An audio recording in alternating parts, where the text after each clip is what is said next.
Well, it's raining here this morning. Won't be no metal detecting today. No squirrel hunting probably. It might quit a little while here. I may try it. Anyway, y'all paying attention? You know, these journalists in this country we live in, bro, they just don't have any intellectual curiosity, you know? The Supreme Court trying to find out who the leaker was. Well, even if they found out who the leaker was, have they broken any law? Probably not. It would probably just be considered unethical. Oh yeah, they could probably lose their job. But I wonder, even if it was a Supreme Court justice that did this, it would be considered unethical. I guess they could be disbarred. I guess they could be impeached. So where am I going with this? You know, it is sort of strange, ain't it?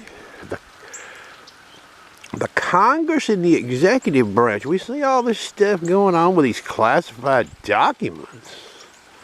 Well, what about the Supreme Court? In my personal opinion, the Chief Justice of the United States should be the classification authority for anything they deem necessary to classify something as top secret, and it should fall under those guidelines for handling. That goes for all the clerks and anybody involved with the material. And they should get the training that goes along with that. The Chief Justice should also be the declassified authority. So yeah, when they render a decision, the Chief Justice can declassify it. That's how this ought to work. I don't think the journalists, nobody's picked up on this.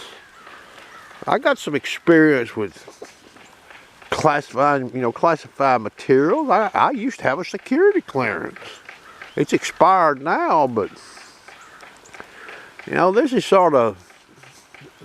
this just makes you wonder, we're not a real well-oiled machine in this country in this department, but we don't ever really hear the judicial branch being talked about when it comes to classified materials. And I guess, technically, in an actual proceeding, I guess the justices could be privy to classified materials to maybe render a judgment. I don't know. I mean, you could have a person who is charged with handling classified materials, and it could be appealed to the Supreme Court. Well, the Supreme Court could have to look at such documents, I guess. And again, the same rules would apply. They're looking at classified materials in order to render a judgment on appeal. So, yeah, they should have to follow the rules. So anyway, I've not heard any of these journalists, even try to maybe have a little intellectual curiosity here and bring this up. Well, anyway, that's the old talk for today from the old Sharpshooter. Hope you enjoyed.